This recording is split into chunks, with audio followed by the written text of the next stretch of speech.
نحمدہ و نصلی علی رسول الکریم بسم اللہ الرحمن الرحیم رب اشرح لی صدری ویسر لی امری واحلل عقدۃ من لسانی یفقہوا قولی صدق اللہ العظیم۔ معزز خواتین حضرات، گزشتہ تقریباً 1-1.5 ماہ سے یوں لگتا ہے کہ پاکستان ایک تماشا گاہ ہے اور اس تماشا گاہ میں ہیولے رقص کر رہے ہیں اور انہیں شاید بالکل اندازہ ہی نہیں کہ ان کے رقص سے باقی 25-26 کروڑ لوگوں کے دلوں اور اذہان پر کیا گزر رہی ہے۔ پاکستان میں گزشتہ تقریباً 75 سال سے ایک آڈیو ویڈیو قسم کی ایک صورتحال ہے جو لوگوں کے سامنے پیش ہوتی ہے۔ پہلے ریڈیو کے ڈرامہ ہوا کرتے تھے، لوگ انہیں کان لگا کے سنا کرتے تھے اور اس کے بعد اسی کی کیفیت میں کھو جایا کرتے تھے۔ پھر اس کے ساتھ ساتھ پاکستان میں اور اس سے پہلے بھی، پاکستان بننے سے پہلے بھی فلمیں چلا کرتی تھیں اور لوگ اپنے اپنے کرداروں کے بارے میں کسی سے نفرت کرتے تھے، کسی سے محبت کرتے تھے۔ ایک ویلن ہوتا تھا، ایک ہیرو ہوتا تھا، اور اس کے بعد پھر ٹیلی ویژن چینل آیا تو لوگ ڈراموں کی دنیا میں کھو گئے۔ نیگیٹو کردار والے بھی تھے اور پازیٹیو کردار والے بھی تھے، لیکن پاکستان کے لیڈران کرام جو تھے وہ پاکستان کے عوام کے سے سیلولائٹ اسکرین سے محروم تھے۔ لیکن گزشتہ 20 سال میں ٹاک شوز نے ان لیڈروں کو لوگوں کے سامنے جب لا کر کھڑا کیا تو لوگوں کو اندازہ ہوا کہ جن کو ہم جلسوں میں سنا کرتے تھے، دور سے دیکھا کرتے تھے، ان کو جب ہم نے آپس میں لڑتے ہوئے دیکھا، جب ان کو ہم نے دیکھا کہ وہ کتنے شیلو، یعنی بالکل جن کے پاس کسی قسم کا کوئی ویژن نہیں تھا، وہ تو حیران رہ گئے۔ اور آہستہ آہستہ لوگوں کا جو اعتبار تھا وہ سیاست سے اٹھنا شروع ہو گیا۔ ٹاک شو جو ہیں یہ 2004 سے لے کے آج تک ایک ایسا ہوا بن گئے کہ انہوں نے بڑے سے بڑے میڈیا کو بھی ہضم کر لیا۔ ڈرامہ بہت پاپولر ہوا کرتا تھا، لیکن ریئل ڈرامہ سامنے آیا تو یہ پاپولر ہو گئے۔ یہاں تک کہ اسٹیج شو جن میں فوش جملوں والے اسٹیج شو ہوتے تھے، خواتین کے اریاں ڈانس والے اسٹیج، وہ اسٹیج شو جو تھے اس ٹاک شو کے سامنے مدھم پڑنے لگ گئے۔ لیکن گزشتہ کچھ عرصے سے جب سے چیف جسٹس قاضی فائز عیسیٰ صاحب آئے ہیں، پاکستان میں ایک اور بہت بڑا ٹاک شو جو ہے وہ عوام کو دیکھنے کو مل رہا ہے، اور اس ٹاک شو کی ڈیوریشن کئی گھنٹے تک ہوتی ہے اور اس میں لوگ آپس میں گفتگو اور بات چیت کو دیکھ رہے ہوتے ہیں۔ اس لیے تمام جج حضرات یا ان کے سامنے کھڑے ہوئے وکلاء کے بارے میں لوگوں کو اپنا تاثر بنانے میں بہت آسانی ہوتی ہے۔ شاید اس سے پہلے عدلیہ کے ججوں کے بارے میں گفتگو کرنا اتنا آسان نہیں تھا لوگوں کا جتنا آج ہو گیا ہے۔ لوگوں کے سامنے ایک پردہ تھا اور اس پردے کے پیچھے لوگ سمجھتے تھے کہ یہ شاید جو ریمارکس آ رہے ہیں یہ کسی نے شاید اس کو تھوڑا سا ٹیمپر کر دیا، اب تو لوگ سنتے ہیں۔ اس میں جناب قاضی فائز عیسیٰ صاحب جو ہیں وہ اس وقت senior batsman, opening batsman, final batsman کے طور پہ سامنے آئے ہیں، اور اس بیٹسمین نے پاکستان کی عدالتی تاریخ میں کچھ ایسی چیزیں رقم کی ہیں کہ جو آئندہ شاید کئی ہزار سال کی تاریخ کے اوپر کوٹیبل کوٹ رکھے جائیں گے۔ جس طرح گزشتہ تقریباً 60 سال سے ہم جسٹس منیر کو کوٹ کرتے آ رہے ہیں، وہ اس کے فکرے ہیں جو ہم کوٹ کرتے ہیں۔ جس طرح ہم سقراط کے زمانے میں اس کی عدالت کے اندر ججوں نے جو اس کے ساتھ سوال کیے تھے اور سقراط نے پھر ان کو جس طرح جواب دیا تھا، اور آج تک تاریخ گواہ ہے کہ ان ججوں کے پاس کوئی جواب نہیں تھا سوائے اس کے کہ وہ سقراط کو یہ کہیں کہ تم نوجوانوں کو گمراہ کرتے ہو، اس کے علاوہ کچھ نہیں تھا، اور نہ انصاف تھا، نہ عدل تھا، اور نہ اس کے ساتھ ساتھ ایون انسانیت تھی۔ فائز عیسیٰ صاحب نے اپنے سارے پروسیس کے اندر کئی فکرے ایسے کہے ہیں جن میں 2 بہت اہم ہیں جن پہ آج میں گفتگو کرنا چاہتا ہوں، اس کے ساتھ آگے بھی ہم گفتگو کریں گے۔ If you can't stand the heat in the kitchen, you should not be in the kitchen. پہلا انہوں نے جو فکرہ کہا ہے وہ ہے if you can't stand heat in the kitchen, you should not be in the kitchen۔ اگر تم کچن کی یعنی باورچی خانے کی گرمی برداشت نہیں کر سکتے تو تم کچن میں کیوں ہو، تو تم چھوڑ دو کچن کو۔ ایسا ہی فکرہ ایک زمانے میں یوسف زادہ گیلانی نے کہا تھا کہ اگر آپ پاکستان میں نہیں رہنا چاہتے تو جاؤ، چلے جاؤ باہر۔ فائز صاحب، آپ کو شاید اندازہ نہیں ہے کہ یہ قوم آپ کے پورے عدالتی نظام کی وجہ سے ایک تندور میں داخل ہو چکی ہوئی ہے، اور اس تندور میں وہ رہ رہی ہے اور روز جو ہے وہ سہ رہی ہے۔ وہ آپ کے چھوٹے سے میجسٹریٹ سے لے کے سپریم کورٹ کے جج تک یہ سب کچھ سہتی ہے اور اس کے باوجود بھی زندگی گزارتی ہے. وہ جو بندہ ہے نا جس کی زمین قبضہ ہو جاتی ہے لیکن اس کے باوجود بھی وہ گرم پانی کے اندر کھڑا ہو کے چاول کی پنیری لگاتا ہے, وہ آپ کو رزق فراہم کر رہا ہوتا ہے. وہ جو ٹانگے والا جو ہے نا جس کو پولیس والے چابک سے مارتے ہیں, وہ جو موٹر سائیکل والا ہے نا جس کا چلان ہوتا ہے اور اس کی آپ کی عدالتیں سنوائی نہیں دیتے, وہ شخص جس کو اس کے لوگ جو ہیں اس کے گھر سے بے دخل کر دیتے ہیں آپ کے عدالتی نظام میں, وہ آپ کے کچن میں کھڑا ہے. آپ نے اس کو کہا آپشن ٹو لیو, وہ آپ کو کہتا ہے کہ یو شوڈ لیو, کیونکہ آپ نے ہماری زندگیاں جہنم بنا دی ہیں نیچے سے لے کے اوپر تک.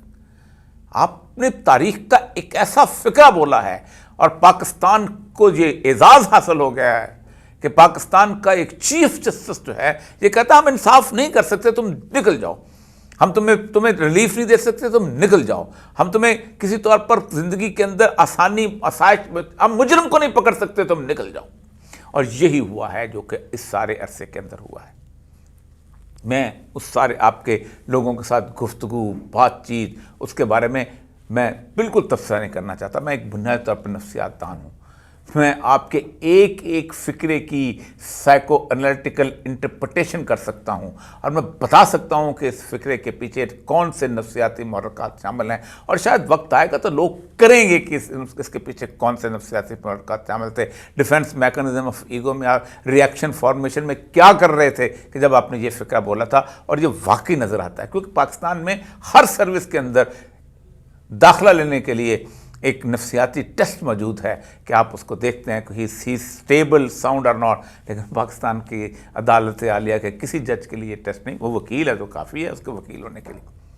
لیکن چند ماہ کی بات ہے جس وقت فرائڈ جو تھا وہ ہٹلر کے ظلم برداشت کر رہا تھا تو آرام سے انگلینڈ چلا گیا تھا, اور ہٹلر کے بعد جب اس نے ہٹلر کا نفسیاتی خاکہ لکھا تھا تو آج اندازہ ہوتا ہے ہٹلر کے ظلم کے پیچھے اس کی کون سی ایسی نفسیاتی وجوہات موجود تھیں کہ اس کی وجہ سے اس نے ایسا کیا. اور یہ بہت بڑی اسٹڈی ہوگی آپ کی شخصیت کا مطالعہ آج سے کچھ عرصے کے بعد. دوسرا, آپ نے ایک ایسا عجیب و غریب فکرہ بولا ہے جس پہ مجھے بڑی حیرت ہوتی ہے, اور یہ فکرہ آپ نے یقیناً ان لوگوں سے سنا ہوگا جو پاکستان کی سیکولر لبرل تھی. ہماری جو لاٹ ہے بڑے اینکر سے بولتے ہیں الصادق الامین تو رسول اللہ صلی اللہ علیہ وسلم کی ذات ہے, کسی کو صادق اور امین نہیں کہنا ہے. قائد فیض عیسی صاحب, اور میں ان اپنے اینکر دوستوں سے بھی کہا کرتا تھا عربی زبان سیکھیے. رسول اللہ صلی اللہ علیہ وسلم کو صادق الامین نہیں کہا جاتا تھا, الصادق الامین کہا جاتا تھا. ال کہتے ہیں جیسے دی فلاں, یعنی دی آنیسٹ, یعنی وہ واحد بندہ کہ جس کو آنیسٹ کہا جا سکتا ہے, یعنی ایک خاص لقب کے ساتھ آپ کو یاد کیا جاتا تھا, اور عرب نے دیا تھا اور سب لوگوں نے. آپ مجھے بتائیے کیا صادق اور امین اس کو انگریزی ترجمہ کرتے ہیں کیونکہ آپ اردو تو آتی نہیں. آپ نے محاورہ بول کے کہا کہ مجھے آپ اردو میں کیا کہتے ہیں. آپ جتنی اردو جانتے ہیں ہم بھی جانتے ہیں آپ کو. کیا صادق کو انگریزی میں ترجمہ کر سکتے ہیں؟ کیا آنیسٹ ہونا ویلیو ہے کہ نہیں؟ کیا ٹروتھفل ہونا ویلیو ہے کہ نہیں؟ یعنی آپ ایماندار امین کا ترجمہ آنیسٹ کر دیں, ٹرسٹ وردی کر دیں. چلو چھوڑو امین کے لفظ کو, آپ کو بہت چڑ ہے ایسے, ٹرسٹ وردی کر دیں. آپ کہتے ہیں کہ جی یہ لقب یہ ریکوائرمنٹ کیسے آ گئی, یہ کہاں سے آ گئی, یہ کس نے ڈال دی؟ دنیا کے اندر اگر کوئی ایک شخص ایک دفعہ چوری کر لے, کوئی وزیر, دوبارہ سیاست کی راہداریوں میں اس کو داخل نہیں ہونے دیا جاتا. اور جس صادق اور امین کی بات کرتے ہیں, آپ کو پتہ ہے کہ اسلام کے اندر رسول اللہ صلی اللہ علیہ وسلم کی وہ تمام روایات جو حدیث ہیں, اگر کوئی شخص جو تھا اس کے بارے میں اندازہ بھی ہو جاتا تھا کہ اس شخص نے ذرا سا جھوٹ بولا ہے, تو اس سے وہ رسول اللہ کی حدیث نہیں لیتے تھے. امام مسلم کا ایک مشہور واقعہ ہے, کوئی ایک آدمی کے بارے میں حدیث تھی, حدیث لینے گئے, اور وہ بندہ جو تھا وہ اپنی اس کو اونٹ کو ایک دھوکے کے ساتھ ادھر لا رہا تھا, کچھ چارہ دکھا کر پھر اس کو نہیں دے رہا تھا. اس کا جو اپنے اونٹ کو دھوکہ دے سکتا ہے ویسے کیسے دے سکتا ہے؟ آپ نے پبلک ریپرزینٹیو دیں نا نواز شریف کو, بھائی کھل کے دیں, کون آپ کو پوچھ سکتا ہے؟ آپ عدالت عالیہ کے آپ چھوڑ دیں کہ جہنم میں کا کیس ختم, ہم نہیں مانتے کسی قانون کو, لیکن میرے رسول صلی اللہ علیہ وسلم میرے دین کے ان اصولوں کے ساتھ کا مذاق مت اڑائیں۔ اللہ کے رسول صلی اللہ علیہ وسلم سے پوچھا مومن بخیل ہو سکتا ہے؟ کہاں ہو سکتا ہے۔ مومن فلاں ہو سکتا ہے؟ ہو سکتا ہے۔ مومن فلاں ہو سکتا ہے؟ ہو سکتا ہے۔ فرمایا مومن جھوٹا ہو سکتا ہے؟ فرمایا اللہ کی قسم مومن جھوٹا نہیں ہو سکتا۔ اللہ کا رسول اسے اسلام سے خارج کر دیتا ہے، آپ کہتے کہ نہیں۔ آپ کو ذرا سا احساس، ذرا سا کوئی نالج بیس، کوئی اور چیز، کوئی تھوڑی سی اللہ کے رسول صلی اللہ علیہ وسلم کی اس تصور، آپ کیا سمجھتے ہیں رسول اللہ نے کہا تھا صرف میں ہی سچا ہوں گا، باقی پوری امت میں کوئی سچ نہیں بولے؟ آپ نے رسول اللہ نے کہا تھا میں ہی امین ہوں گا، باقی سب امت میں کوئی امین نہ ہو؟ یہ چیز پھر اس کے بعد آپ نے جو باقی چیزیں، میں اس میں نہیں آنا چاہتا ان سارے معاملات کے اندر، کہ جس کے اندر آپ نے مختلف لوگوں، مثلا سردار لطیف کھوسہ صاحب کو آپ نے کہا، آپ نے سردار کا لفظ کیا لگا؟ آپ اپنی ویب سائٹ پہ جا کے دیکھ لیں، آپ کے جو سیکنڈز بندے ہیں سردار طارق، ان کے ساتھ سردار لکھا ہوا، ان کو کاٹ دیتے۔ پھر آپ کو القابات سے چڑ کیا ہے؟ کیا آپ نے اپنے والد صاحب کو والد محترم نہیں لکھیں گے؟ کیا ان کو براہ راست کہیں گے کہ عیسیٰ، یا اپنے دادا کو براہ راست کہیں گے جلال الدین؟ تہذیب کی کچھ چیزیں ہوتی ہیں، تہذیب کے کچھ القاب، آدمی سرداری ختم ہو جاتی ہے تب بھی سردار۔ السید کیا ہے؟ سید کیوں لکھا جاتا ہے؟ سید کا مطلب سردار ہوتا ہے نا جی۔ آپ عرب کے کسی بھی لکھیں، وہ السید جناب علی اور یا مقبول، آپ کو بھی السید کہیں گے عربی میں، السید قاضی فائد عیسیٰ، اس لیے کہ وہ مہذب لوگ ہیں، ان کو پتہ ہے تہذیب کے اندر پکارا کیسے جاتا ہے، ان کو آباء و اجداد نے سکھایا ہے کہ تہذیب کیا چیز ہے۔ لیکن کمال ہے، اور سب سے بڑی بات دکھ اس بات کا ہوتا ہے کہ پاکستان کے اتنے بڑے پوڈیم پہ بیٹھ کے آپ اس طرح کی ریمارکس جو ہیں لوگوں کے بارے میں کر دیتے ہیں، اور لوگوں کو نظر آتا ہے سامنے کہ کیا صورتحال ہے۔ پھر آپ نے ہمارے، چونکہ میرا تعلق ایک طویل عرصے سے بلوچستان سے ہے، اور میری ایک فیملی کا ایک تعلق بھی ہے، آپ کا تعلق بھی ہے، ہمارے ایک دوست کے بیٹے خالد لانگو ہیں، وہ ہمارے ساتھ موجود ہیں، ان کے بارے میں آپ نے ایک ریمارکس دے دیا کہ اس کے گھر سے پیسے نکلے تھے۔ ایک اتنے بڑے لیول پہ فون پہ بیٹھ کے آپ ایک ایویڈنس دے رہے ہیں، کیا آپ اس عدالت میں جا کے یہ بیان دیں گے کہ اس کے گھر سے پیسے نکلے تھے؟ کیا آپ ایک ایویڈنس کے کوئی، اب تو ایویڈنس بن گیا نا آپ کے، اب سپریم کورٹ میں۔ جی ہمارے ساتھ موجود ہیں اس وقت خالد لانگو صاحب، جو کہ بلوچستان کے اندر وزیر خزانہ بھی رہے ہیں، اور میرے تو ایک بہت اچھے دوست کے بیٹے ہیں، جب میں مسلوق میں ہوتا تھا تو عبدالخالق لانگو صاحب ان کے والد وہاں پر ہوتے تھے، تو عزیزوں کی طرح آج انہوں نے قاضی فائز عیسیٰ صاحب کے بارے میں ایک میسج ریکارڈ کرایا ہے، اور اس میں انہوں نے کہا ہے کہ انہوں نے قاضی فائز عیسیٰ صاحب نے ان کے بارے میں بھری عدالت کے اندر جھوٹ بولا ہے کہ ان کے گھر سے پیسے برآمد ہوئے تھے۔ ظاہر بات ہے ایک ایسا آدمی جس کا کیس چل رہا ہو کسی عدالت کے اندر، اس کے بارے میں اگر سپریم کورٹ کا چیف جسٹس بھری عدالت میں کوئی بات بیان کر دے اور وہ حقیقت پر مبنی نہ ہو، تو ایک پاکستان کے پورے جوڈیشل سسٹم کے لیے بہت بڑے چیلنج کی بات ہوتی ہے۔ السلام علیکم جناب خالد لانگو صاحب۔ وعلیکم السلام، کیسے ہیں اوریا صاحب؟ آپ خیریت سے محترم؟ جی میں اللہ کا ٹھیک۔ خالد لانگو صاحب یہ کیا کہا ہے آج فائز عیسیٰ صاحب نے آپ کے اس کے اوپر؟ جی سب سے پہلے تو بہت شکریہ اوریا صاحب فار ہیونگ می۔ سر گزارش یہ ہے کہ یہ قانون ہوتا ہے، ایک ملک کا ایک آئین، ایک قانون ہوتا ہے۔ میں آپ سے اور ملک کے سب قانون دانوں سے ایک سوال کرتا ہوں کہ میرا کیس اگر چل رہا ہو ہائی کورٹ میں، اور اگر سپریم کورٹ کا محترم چیف جسٹس صاحب جو ہائی کورٹ والے کیس پر یہ آبزرویشن دے، یہ بات کرے کہ جی خالد لانگو کے گھر سے تو ٹرکوں کے حساب سے پیسے نکلے ہیں اور یہ بلوچستان کے دشمن ہیں، اور یہ تو اس کا یہ کیا میسج جائے گا؟ سارے قانون دان آپ سمیت مجھے بتائیں کہ یہ تو ایک قسم کا چیف جسٹس صاحب ہائی کورٹ کے جج کو ڈائریکشن دے رہے ہیں، ایک قسم کا انسٹرکشن دے رہے ہیں کہ بھائی اس کو تو سزا دو۔ یہ کسی ملک میں یہ چیز ہو سکتا ہے؟ اور یا صاحب آپ مجھے بتائیں۔ دیکھیں نو ون از اے ڈیوائن، میری گزارش یہ نو ون از اے ڈیوائن، آسمانی مخلوق کوئی نہیں ہے۔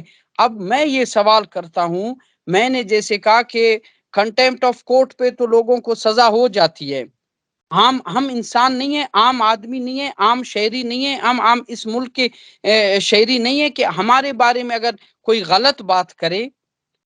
جی ہاں یہ بات خیر آپ کے جذبات ہے، میں سچی بات بتاؤں آپ کو، آپ کے بارے میں آپ ایک ایویڈنس کی صورتحال چل رہی ہے، اس کے باوجود اگر آپ کو کہے تو ظاہر بات ہے چیف جسٹس کو جب تک کل کو ہو سکتا ہے انہی کے پاس آپ کا کیس آئے گا، پھر کیا ہوگا. تو مجھے آپ کے جذبات کا خیال تھا. بہت بہت شکریہ لانگ صاحب، آپ کی آواز پہنچنی چاہیے، اس لیے خاص طور پہ میں نے آپ کو اس وقت لائن پہ. جزاک اللہ خیر، بہت اچھا شکریہ. Thank you. یہ اس نوجوان کا دکھ ہے. میں نے صرف اس لیے اس کو بلایا کہ خالد لانگو صاحب ایک مثال ہے. آپ کبھی کسی کے بارے میں، عمران ریاض کے بارے میں آپ عجیب و غریب فکریں بولے. میں سچی بات ہے، میں اس آرڈیل سے گزرا ہوں. مطیع اللہ جان 6 گھنٹے کے لیے رہا ہوگا، میں 3 دن کے لیے رہا تھا اور وہ تو 140 دن کے لیے رہے تھے. کیا آپ بلائیں گے عمران ریاض کو؟ آپ کہتے ہیں میں نے میڈیا نہیں دیکھتا. آپ میڈیا دیکھتے ہیں لیکن اپنی مرضی کا میڈیا دیکھتے ہیں. اگر آپ کو میڈیا نہیں دیکھتے تو آپ کو مطیع اللہ جان کیسے پتہ چلا؟ آپ کو ابصار عالم کیسے پتہ چلا؟ مرضی کا میڈیا دیکھتے ہیں، پھر آپ مرضی کا کیس لیتے ہیں. دھرنا کیا صرف خادم حسین رضوی کا دھرنا تمام ہوا؟ کیا اس سے آگے پیچھے کوئی اور دھرنا نہیں ہوا تھا؟ کیا کیوں؟ اس لیے کہ وہ دھرنا ناموس رسالت کے لیے دھرنا دیا گیا تھا اور اس کی وجہ سے آپ ایک پاپولر موو کے طور پہ لے کے آتے تھے. ٹھیک ہے، فیصلہ کریں اور فیصلے کو امپلیمنٹ کریں. پھر لاپتہ افراد کے بارے میں جو صورتحال ہے، آپ نے اس میں صرف کمیشن اور اور وہ اس طرح کی چیزوں میں، آپ کے بالکل پڑوس میں اس وقت بلوچستان سے آئے ہوئے بچوں کا جو حال ہے، مہرنگ بلوچ کے ساتھ جو بیٹھے ہوئے ہیں، یعنی ان تک آپ سوچ سکتے ہیں کمبل نہیں دیے جا رہے ان تک کو. اور سردی میں تربت کی گرمی اور اسلام آباد کی سردی آپ دیکھ لیں، ان تک پانی اور کھانا نہیں پہنچانے دیا جا رہا. بڑی مشکل سے وہ کھاتے ہیں. بوڑھے بوڑھے اور چھوٹے چھوٹے بچے وہاں پر موجود ہیں، عورتیں موجود ہیں. قاضی صاحب یا تو آپ یہ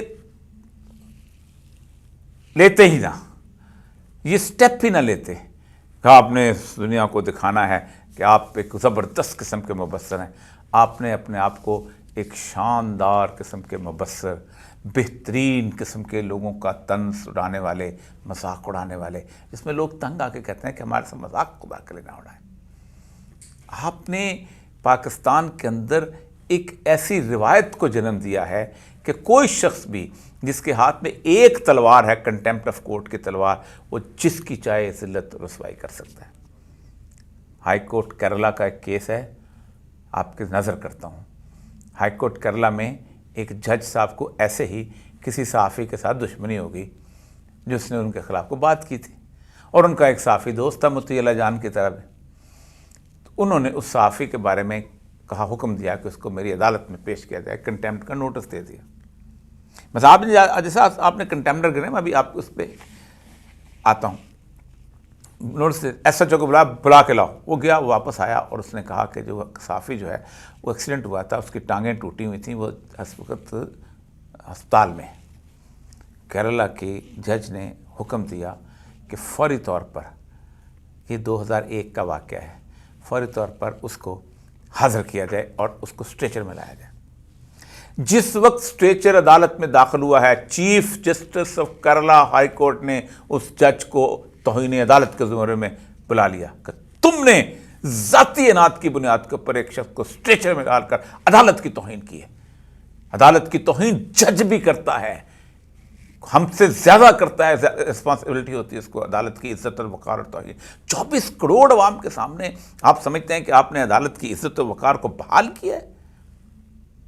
شاید تاریخ کچھ اور فیصلہ کرے. آج آپ نے ایک اور مزدار بات کی کہ کنٹیمنر جو ہے، یہ آپ نے لسٹ انڈیویجول کنٹیمنر ہے. آپ نے چیف سیکرٹری کو انڈیویجول کنٹیمنر کر دیا، چاروں چیف سیکرٹری کو، جو درخواست دی تھی کھوسا صاحب نے کہ ہمیں لیول پلینگ فیلڈ نہیں مل رہا، کیونکہ یہ چاروں چیف سیکرٹری اور چاروں آئی جیز جو ہیں یہ ہمارے ساتھ ٹھیک طرح بیہیو نہیں کر رہے. ظاہر بات ہے پوری دنیا کو پتہ ہے، آپ میڈیا نہیں دیکھتے لیکن 24 کروڑ عوام ضرور میڈیا دیکھتے ہیں، اور 24 کروڑ عوام کے پاس یہ سوشل میڈیا ہے. وہ دیکھتے ہیں کہ کیسے لوگوں کو پکڑا جا رہا ہے، کیسے پرپوزل سیکنڈرز کو اٹھایا جا رہا ہے، کیسے لوگوں کے ساتھ ظلم ہو رہا ہے. یہ سب ان کو دیکھتے ہیں. آپ نہیں دیکھتے، وہ دیکھتے ہیں. اور پھر جب وہ سوشل میڈیا دیکھتے ہیں اور آپ کو دیکھتے ہیں تو ان کے نزدیک اور پکچر ان کے یہاں نکل آتی ہے. آپ نے کہا یہ کیا چیف سیکرٹری انڈیویجول ہو سکتا ہے؟ چیف سیکرٹری جسٹس فاضل عیسیٰ صاحب اپنی انتظامی مشینری کی بنیاد پر کنٹیمپٹ کر رہا ہوتا ہے. آئی جی اپنی انتظامی مشینری، اپنی پولیس فورس کی بنیاد پہ کنٹمپٹ کر، اکیلے چیف سیکرٹری کی حیثیت کیا ہے کنٹمپٹ کرنے کی، آپ کے آرڈر کو فلاؤٹ کرنے کی؟ آپ کا انکار کر سکتا ہے چیف سیکرٹری اکیلا؟ آپ کا انکار کر سکتا ہے؟ پوری فورس ہوتی ہے جو کہتی ہے کہ ٹھیک ہے جو مرضی لیول پلین فیلڈ کے ہم جو چاہتے ہیں کرتے جاتے ہیں۔ یہی چیز ہے وہ میر کا شعر ہے نا، دل تیرے ہی ڈھنگ سیکھا ہے، آن میں کچھ ہے آن میں کچھ ہے۔ یہی چیز جو ہے پشاور کے عدالتی فیصلے میں ہوئی ہے کہ چیف الیکشن کمشنر نے یا الیکشن کمیشن نے آرڈر کیا پی ٹی آئی کے خلاف کہ انہوں نے اپنے الیکشن ٹھیک نہیں کروائے اور ان کا بلہ لے لیا۔ اس کے بعد وہ ہائی کورٹ میں ایک فیصلہ آیا اور انہوں نے اس کو معطل کر دیا۔ چیف الیکشن کمشنر خود کو عدالت سمجھتا ہے اور اس نے اس کے تحت عدالت کی توہین میں عمران خان اور فواد چودھری کو نوٹس دیے ہیں۔ پاکستان نہیں دنیا کی تاریخ میں کبھی کوئی عدالت سینئر عدالت میں اپنے فیصلے کے خلاف اپیل میں گئی ہے؟ یہ میرا سوال ہے چیف جسٹس صاحب، آپ عدلیہ کے مدار المہام پہ ہیں، کیا کبھی مجسٹریٹ جو ہے وہ سیشن جج کی عدالت میں گیا ہے تو کہ میں اپیل میں آتا ہوں میرا فیصلہ غلط تھا؟ سیشن جج ہائی کورٹ میں گیا ہے میرا فیصلہ غلط تھا؟ سیشن جج ہائی کورٹ کبھی سپریم کورٹ میں گئی ہے کہ ہمارا فیصلہ غلط تھا ہم اپیل میں آتے ہیں؟ پارٹیز جایا کرتی ہیں، لیکن یہ بھی اس ملک کے اندر ہو گیا۔ یا تو کنٹمپٹ نہیں کر سکتا وہ عمران خان اور فواد چودھری کو، اور اگر وہ انسٹیٹیوشن کے طور پہ گیا ہے تو پھر وہ عدالت نہیں ہے، کسی ایک جگہ پہ رکو۔ پاکستان میں عدلیہ کی تاریخ میں نئے سے نئے انداز اپنائے جا رہے ہیں، اور پاکستان میں اس وقت جو ہو رہا ہے اس کی صورتحال وہی ہے کہ عمارت گر رہی ہے، اور ہر عمارت گر رہی ہے، اور ہر بندے کا عمارت کو گرانے میں ایک کردار ہے۔ پاکستان کے عدالتی نظام کی عمارت بوسیدہ تھی، اس کو دھکے مار مار کر کمزور کر دیا گیا تھا، لیکن شاید اس کو گرانے کا جو آخری ہتھوڑا مارنے کا اعزاز ہے وہ شاید آپ کو ملنے والا ہے۔ وآخر دعوانا الحمدللہ رب العالمین۔